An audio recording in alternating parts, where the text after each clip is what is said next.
There we go. Right, guys, so we are really lucky to have Jordan on the call with us tonight. He's going to be going through some advice for us. So I'm just going to give you a little introduction. So Jordan is our guest speaker this evening and has recently appeared on BBC One for the class of 92. Helping a star striker from Salford FC find his form. I don't know if any of you other girls have boyfriends that are really into football, because if you do, you would have actually been made to watch this, because I was. And after his coaching session, he actually went on to score the winning goal, which secured the team their promotion, which was amazing. And he works online to help people turn their frustrations into success stories. And his mission statement is to help inspire millions through mind and behaviour coaching. So, Jordan, I'm going to let you just crack on. What I'll do is it will start like timing down when it gets near to the 30 minutes. If I just give you a little shout, then at least you know. No problem. Perfect. Yeah, sure. All right, well, first of all, thanks a lot for your time, guys. I appreciate it. So first thing I want to ask, very, very important question. Do you guys like magic? Hopefully there's lots of thumbs going up, because I can't see any, because I'm using my phone, so I can't see any. Okay, so... There is. Yeah. So I'm gonna start by showing you a simple but very effective mind technique. So basically, just looking at your hands, you should be able to see a line. So if everyone looks at your hand now, look at your own hand. So you should be able to see a line going across your wrist. Yeah? Has everyone got that line? Yep. And then on the other wrist as well, should be able to see that line. Yep. So all I want you to do is put those lines together so that they perfectly align. Make sure they're aligning, and then hands up. Okay, so when you put your hands together like this, one hand will be taller than the other. So the hand that's bigger than the other, take that hand away. All right, and now the other hand that's left, the smaller hand, I want you to put it in front of you. And then with certainty, I want you to repeat after me, grow. And after you stop laughing, then keep saying it, all right? Grow, grow, grow. Say it with certainty, concentrate on your hand. Grow, grow, grow, grow. Okay, now put them back together. So make sure that crease in your wrist, make sure they're aligned, back together. And then you should see that your hand has grown. There we go. There's a bit of simple but very effective mind magic for you. And it just shows the power of the mind and the power that words have on your physical body. So my next question for you is just to think about whatever your current habits are, whatever your current routine is, whatever you're currently doing, is it going to get you the life that you want? So if it's not, then obviously something needs to change. But it's all good knowing that something needs to change. Now it's another thing actually applying the change. Okay, so just give you guys a bit of a backstory about myself. When I was 15 years old, I grew up in a town in Llandudno, North Wales. And there wasn't much to do in the town, so I think about 13 years old, I started drinking and I was smoking weed and all sorts of stuff that I shouldn't be doing. And then at 15 years old, I saw my first basketball game on TV. And I just instantly fell in love with it, because I'd get bored playing football, because I was the type of kid in school that couldn't sit still. You know, I was always running around and causing riot everywhere and always getting in trouble. And I saw basketball, and here was a sport where you could just sprint up and down, up and down, up and down. You got to play offense and defense. And the athletes that I saw on TV were absolutely amazing. You know, they were like in really good shape. They were fast. They could jump. So I thought, right, I really want to play this game. The problem was I was living in a small town in North Wales. So there's not exactly many Americans living around there. So luckily I found out there was a group of guys that used to play basketball. And I quickly found out that one of them, called Dave Walmsley, he was known as the best player. So I figured, right, okay, because I was always competitive growing up. And I figured, right, if I'm going to be good at this, I want to be known as the best in the area. So I thought, right, I'm gonna become friends with him, and then I can practice with him, play against him, and so we quickly became friends. And the only problem was every time we played against each other, it wasn't even close. And I'd end up leaving almost in tears. So I'd just be so frustrated and so angry. So I don't know if you've ever been in a situation where you've wanted to change, you've wanted different results, but you just keep doing the same thing. I'm sure you guys have all heard that saying now, the definition of insanity is doing the same thing over and over again and expecting different results. But I just kept doing the same thing over and over again, and I was getting more and more frustrated. And then finally came the day where I just thought, I can't take this anymore. It's driving me crazy. I'm sick and tired of losing, and him giving me that smirk like, see you later, Jay, after he'd beaten me. I just got sick and tired of it. So I thought, right, what can I do? I've got to take massive, massive action. But again, the problem was I was in a small town. There was no team, no basketball coach. So I thought, right, who can I learn from? I need to learn from the best. And the best was, and still is in my opinion, Michael Jordan. So I thought, right, okay, I can't get access to him. So the next best thing is to watch him and study how he plays. So I went out, bought all the Michael Jordan tapes, because they had tapes when I was growing up. And I used to put those tapes in, and I'd press play. And as he was about to shoot, so he'd be like this, about to shoot, and then I'd press pause. And then I'd look at his hand and I'd watch like how he was holding the ball. Then I'd press play, then I'd press pause. So as his hand was going through like this, and I was pressing pause and play, I'd see the action of his hand and the movement of his body. And then I'd go outside and I'd apply what I'd learned. So this is another thing. So first of all, I was seeing what I wanted to achieve. So it was to get better and to beat David Walmsley. So that was my end goal. And then I wanted to take massive action, which was learning from the best I could possibly find and then applying what I'd learned. So it's no good just learning. It's no good just reading books and going to seminars. You have to apply and take action. So I was applying, taking action, and I was studying the way he moved, studying the way his mindset worked. So I'd read everything I could about him, and then I'd apply it. And then on a daily basis, I'd be using visualization. So visualization's great because we as humans, we have something that no other creature has as far as we know, which is imagination. So our ability to see something before it happens is one of our greatest gifts, but is rarely used unless you're playing at a professional level or you're an Olympic athlete. And so visualization is very, very powerful. So I was using visualization on a daily basis. I was learning, applying what I'd learned, and then I was going outside and visualizing as I was applying what I'd learned that I would beat him. And I was visualizing myself stopping him from scoring. So fast forward about 3 or 4 months, finally I started getting really close, and then finally I beat him. And I just felt absolutely amazing, because finally I had confirmation that what I was doing, all those hours that I put in, all those hours of frustration and losing, finally I'd realized that what I was doing was right, and it worked. So it got to the point where I was beating him so badly he didn't want to play with me anymore. So I figured out, right, okay, well, there goes that challenge. So what else can I do now? And I figured, right, I'd love to play basketball in the States. I'd love to play basketball for high school or college. And again, problem was I was in a small town in North Wales. And once I started telling people my idea that I want to play basketball in America, then they all laughed at me.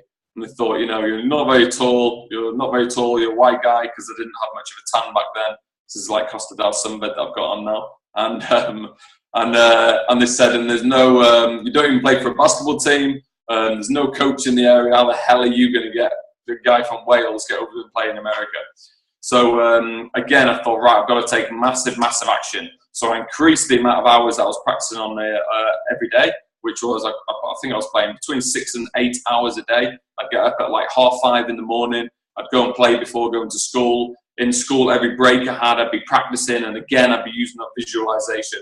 So I'd be seeing myself playing for an American school.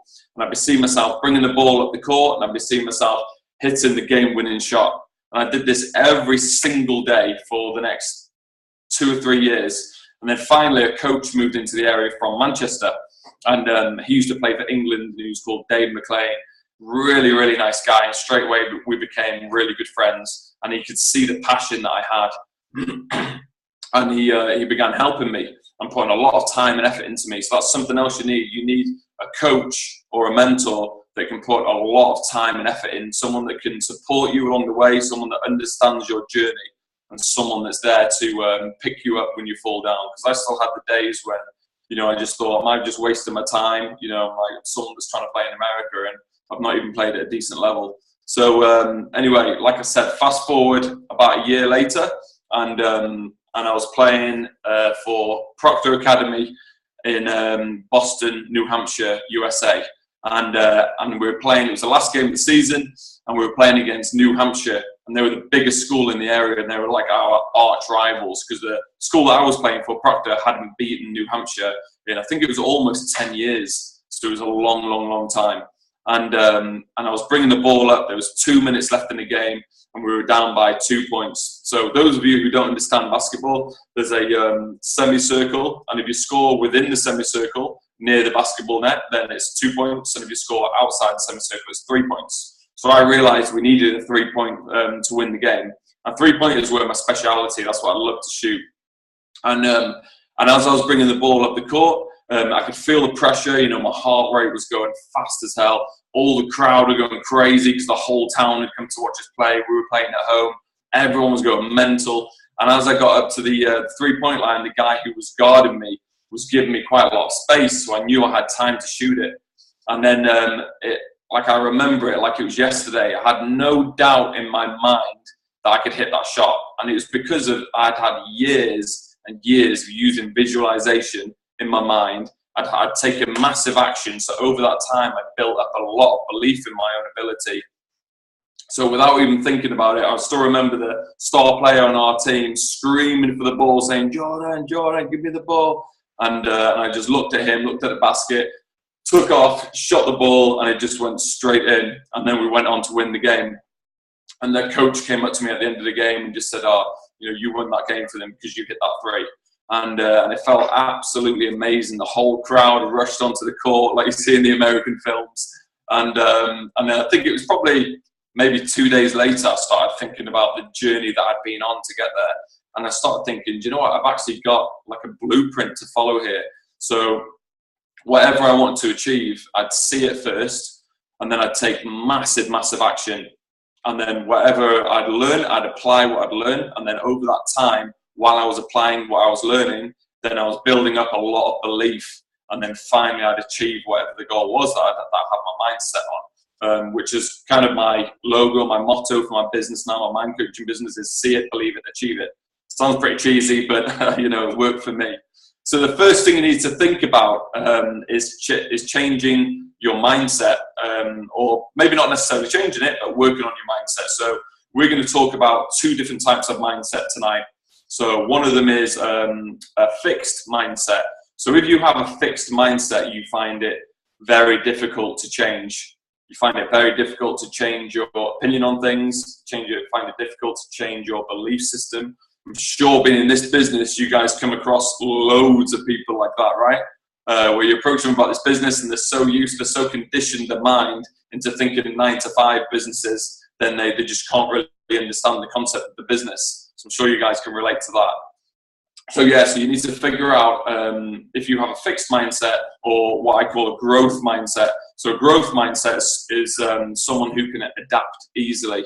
So if you, for example, you're trying to achieve something and you've got 4 steps, if 1 and 2 don't work, you don't just give up. You say, right, okay, let's make some tweaks, let's make some changes, and then we'll do steps 3 and 4 and see how close we get. So a growth mindset is someone that can adapt easily, someone who can change, who is very open-minded and who can apply what they learn. Whereas someone with a fixed mindset loves the comfort zone, doesn't like change, and has very strong belief systems, and they find it hard to change those belief systems. So even if you feel like you have a growth mindset, you still need to work on it. So a great way to work on your mindset is to think about your thoughts and your emotions. So for example, I use the example of a car going around the roundabout. It's like your emotions every day. So say for example, you're in a stressful situation. Let's think of one with the business. So with your business, it might be something like, especially if a family member rejects you with this business, right? You take it really, really personally because you're like, how can they not support me? And it always seems to be the family members and your close friends at the worst. And so they can say, one of them can say something to you and you can take it really personally.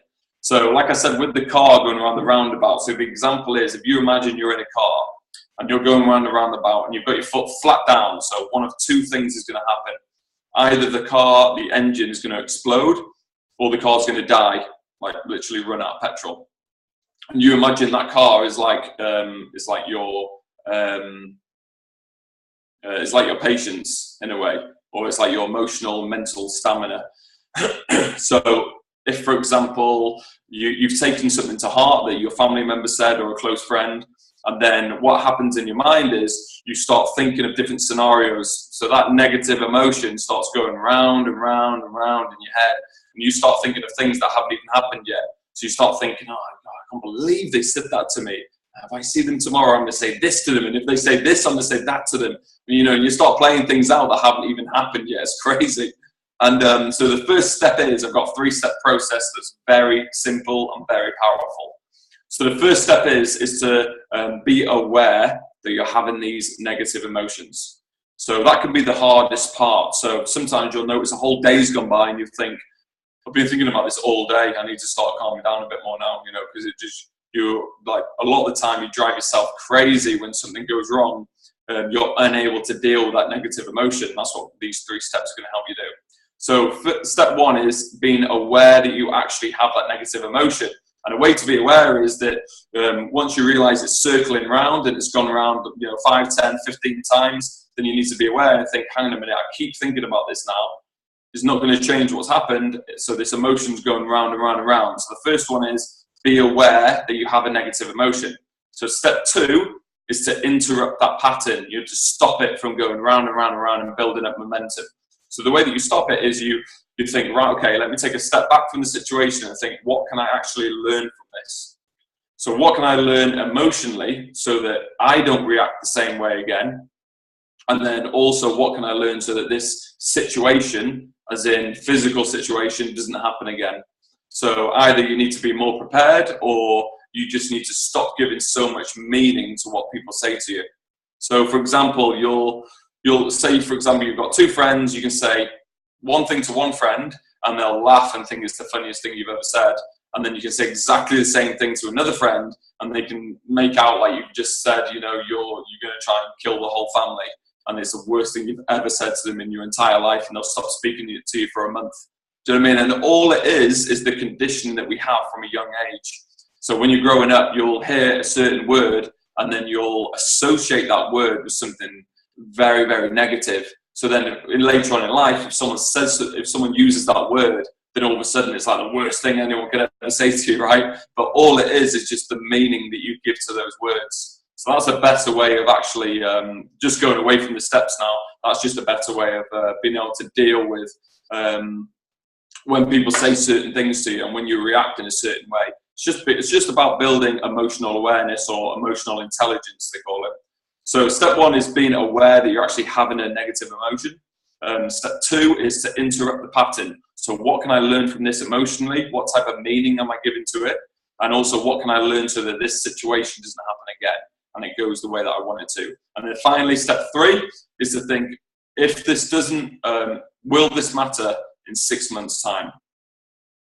So that's a big one. So once you think about whatever you're stressed about, just think, will this matter in 6 months' time? And if the answer is no, then obviously there's no point, giving all your focus to it and all your energy. That should allow you to think about it from a different perspective. Okay, so there's 3 really simple steps, and although they're simple, they're very, very powerful. I use these with my mind coaching clients, and the feedback I've had recently has been amazing. They've said that even work colleagues are commenting at work saying that they're a lot calmer, less stressed. They're easier to approach. Some of my clients have been saying that work colleagues have said to them.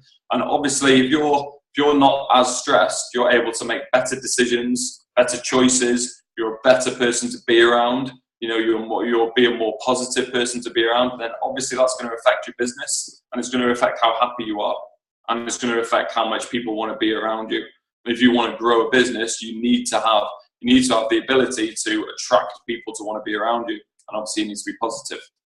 All right, so there's 3 simple steps. The last... Oh, sorry to interrupt you. I've literally got a countdown saying like less than a minute. Less than a minute, okay. Well, it might. Last one, I'll say just 20 seconds. Last one was just building momentum. So another thing I do with my mind coaching clients is choose 3 things that are going to build massive momentum for you and do them in the next 24 hours. All right. Hope you guys got something from that tonight. Yes. I don't know if you can see the comments because you're on your phone, but no, everyone's commenting on it saying how good this is, that they want to get books, they're gutted that it's finishing. So it might like if it's good with you, then maybe get you back on again at some point. Okay, yeah. Really good. But yeah, thank you so much for that. And what I'll do, girls, in case this cuts me off, is Jordan's actually got a page in a group, but what I'll do is I'll comment that now in our team page. So you can go on it and you can add yourselves to it. And then if we can just give them a shout out, because I know this has been really helpful for me, and I know all of you guys are really appreciating it, and they're all saying thank you in the comments. So I know you can't read them. All right, thank you. If we can all give them a shout out on Facebook afterwards, and I'll post the links on the team page. Thank you so much for getting on for us. That was really good. No problem at all. Thanks for having me. Bye. All right, see you later. Bye.